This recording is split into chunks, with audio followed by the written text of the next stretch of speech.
प्रिय विद्यार्थियों, आज हम कक्षा BA प्रथम वर्ष विषय राजनीति विज्ञान प्रश्न पत्र प्रथम राजनीति विज्ञान के मूल आधार, इसके अंतर्गत आज का हमारा अध्ययन का टॉपिक है राजनीतिक व्यवस्था की धारणा का अर्थ। यानी राजनीतिक व्यवस्था की जो धारणा है, जो विचार है, उसका अर्थ क्या है, उसका तात्पर्य क्या है, उसका आशय क्या है। आधुनिक राजनीति विज्ञान में उन संस्थागत औपचारिक अध्ययन पद्धतियों को त्याग दिया गया और नए नए दृष्टिकोण आए। उसी कड़ी में राजनीतिक व्यवस्था की धारणा है। इसकी विचारक ये मानते हैं कि समाज में एक व्यवस्था पाई जाती है। प्रत्येक समाज की अपनी कोई न कोई व्यवस्था होती है। उस व्यवस्था में भी बहुत सारी उपव्यवस्थाएं होती हैं और वो उपव्यवस्थाएं परस्पर अंतर्निर्भर हैं। वो उपव्यवस्थाएं मिलकर के सामूहिक रूप से ही एक व्यवस्था को मूर्त रूप प्रदान करते हैं। उन्हीं उपव्यवस्थाओं में से ही एक उपव्यवस्था है राजनीतिक व्यवस्था। जिस प्रकार विभिन्न व्यक्तियों से मिलकर के किसी समाज का निर्माण होता है, उसी प्रकार व्यवस्था में भी बहुत सारी उपव्यवस्थाएं हैं, उप इकाइयां हैं जो मिलकर के व्यवस्था बनाती हैं।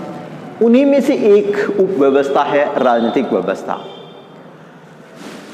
राजनीतिक व्यवस्था का अर्थ अगर हम देखें तो विभिन्न विद्वानों ने अलग अलग तरीके से व्यक्त किया है, अलग अलग तरीके से स्पष्ट किया है। पहले इसकी थोड़ा सा संरचना के बारे में बात कर लेते हैं। समाज स्वयं में एक व्यवस्था है, यानी अपने आप में संपूर्ण समाज एक व्यवस्था है जिसका निर्माण राजनीतिक व्यवस्था, आर्थिक व्यवस्था, सांस्कृतिक व्यवस्था, शैक्षणिक व्यवस्था, धार्मिक व्यवस्था और वैधिक या कानूनी व्यवस्थाओं के समूह से होता है, इनके मिलने से होता है। व्यवस्था का अर्थ है मानवीय संबंधों का स्वरूप, यानी व्यवस्था एक मानवीय संबंधों की संरचना है। मानवीय संबंधों की ऐसी संरचना राजनीतिक व्यवस्था बन जाती है यदि उस संरचना में, यानी मानवीय संबंधों की संरचना में शक्ति,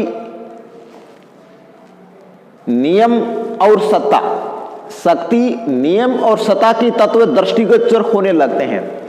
यानी मानवीय संबंधों की व्यवस्था या स्वरूप या संरचना को हम व्यवस्था कहते हैं।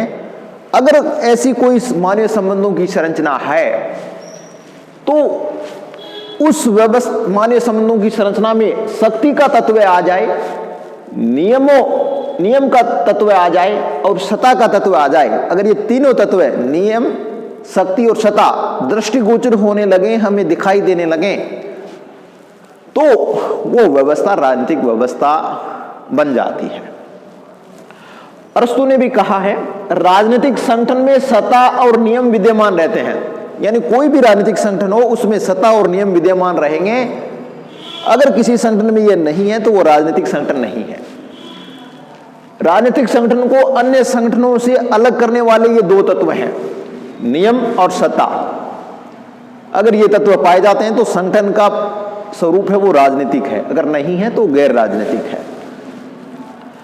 आधुनिक विचारक लासवेल भी राजनीतिक क्रिया उस क्रिया को मानते हैं जो शक्ति के परिप्रेक्ष्य में की गई हो। यानी राजनीतिक क्रिया वह क्रिया है जो शक्ति के परिप्रेक्ष्य में की गई हो, शक्ति प्राप्त करने, उसे बनाए रखने, उसको सुरक्षित करने के लिए की गई हो, तो वो राजनीतिक क्रिया है। जाति समूह, धार्मिक संगठन, व्यवसायिक संगठन, सभी में राजनीतिक व्यवस्था की कल्पना की जा सकती है। दोबारा देखिए, जातीय समूह में भी हम राजनीतिक व्यवस्था की कल्पना कर सकते हैं, धार्मिक संगठनों में भी कर सकते हैं, व्यवसायिक संगठनों में भी कर सकते हैं।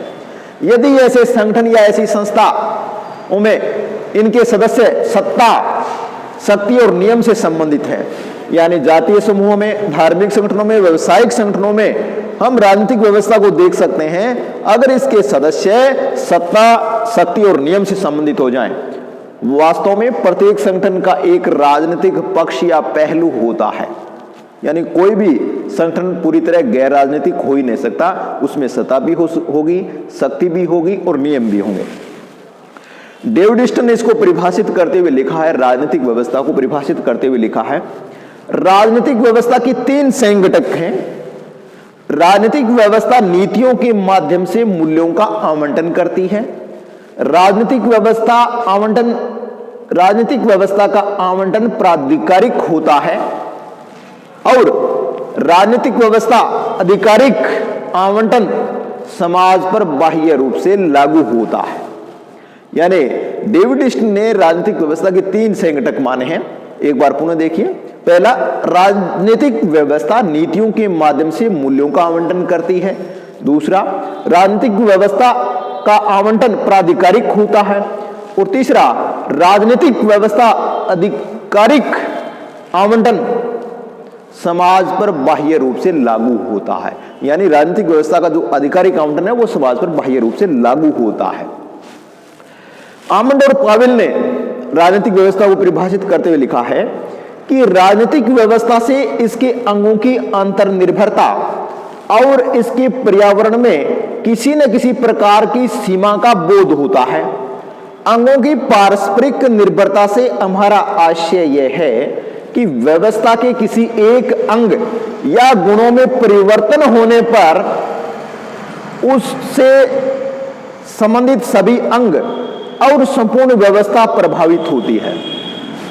आमंड और पावेल की परिभाषा वो और ज्यादा महत्वपूर्ण है। दोबारा देखिए इसको, राजनीतिक व्यवस्था से इसके अंगों की अंतर्निर्भरता और इसके पर्यावरण यानी समाज में किसी न किसी प्रकार की सीमा का बोध होता है। अंगों की पारस्परिक निर्भरता से हमारा आशय यह है कि व्यवस्था के किसी एक अंग या गुणों में परिवर्तन होने पर उससे सभी अंग और संपूर्ण व्यवस्था प्रभावित होती है। यानी व्यवस्था में अनेक उपव्यवस्थाएं हैं, उन्हीं उपव्यवस्थाओं में से एक है राजनीतिक व्यवस्था। राजनीतिक व्यवस्था की गतिविधियों का प्रभाव दूसरी उपव्यवस्थाओं पर पड़ता है, दूसरी उपव्यवस्थाओं की गतिविधियों का प्रभाव राजनीतिक व्यवस्था पर पड़ता है। इनमें पारस्परिक अंतर्निर्भरता पाई जाती है, इनको हम अलग करके नहीं देख सकते। इनके अध्ययन अध्यापन को हम उनसे अलग करके न तो समझ सकते हैं, न निष्कर्ष निकाल सकते हैं, न नियम और सिद्धांत बना सकते हैं। हमें अगर इस राजनीतिक व्यवस्था को समझना है तो समाज की अन्य व्यवस्थाएं, आर्थिक व्यवस्था, सांस्कृतिक व्यवस्था, शैक्षणिक व्यवस्था, धार्मिक व्यवस्था और विधिक या कानूनी व्यवस्था है, उनको भी समझना होगा। इनका पारस्परिक संबंध, इनकी पारस्परिक अंतर्निर्भरता को जानना बहुत जरूरी है। क्यों? क्योंकि इनका प्रभाव एक दूसरे पर पड़ता है। जो परिणाम है, जो गुण है, उनमें बदलाव आ जाते हैं। रॉबर्ट बेल ने राजनीतिक व्यवस्था को परिभाषित करते हुए लिखा है कि राजनीतिक व्यवस्था मानवीय संबंधों का वह चिरस्थायी ढांचा है जिसके अंतर्गत शक्ति, नियम और सत्ता महत्वपूर्ण मात्रा में अंतर्ग्रस्त हो। यानी रॉबर्ट डेल ने भी यह माना है कि राजनीतिक व्यवस्था मानवीय संबंधों का एक चिरस्थायी ढांचा है, लंबे समय तक स्थायी रहने वाला ढांचा है, और वह ऐसा ढांचा है जिसमें शक्ति, नियम और सत्ता बने रहते हैं। जब तक मानवीय संबंधों में शक्ति, नियम और सत्ता बनी रहेगी तो वो राजनीतिक व्यवस्था कहलाएगी। तो इस क्लास में आपने जाना कि राजनीतिक व्यवस्था का अर्थ क्या है। एक बार पुनः दोहरा दूं, समाज में एक व्यापक व्यवस्था पाई जाती है, उनमें बहुत सारी उपव्यवस्थाएं पाई जाती है। इन उपव्यवस्थाओं को हम क्रमशः राजनीतिक व्यवस्था, आर्थिक व्यवस्था, सांस्कृतिक व्यवस्था, शैक्षणिक व्यवस्था, धार्मिक व्यवस्था, विधिक या कानूनी व्यवस्था कह सकते हैं, और भी बहुत सारी व्यवस्थाएं हो सकते हैं, और इनका प्रभाव एक दूसरे पर पड़ता है। इसलिए हमें हमारी राजनीतिक व्यवस्था को अन्य व्यवस्थाओं के साथ और उनकी गतिविधियों को ध्यान में रखते हुए समझना है, उसका सिद्धांत निर्माण करना है। आज इस क्लास में इतना ही। धन्यवाद।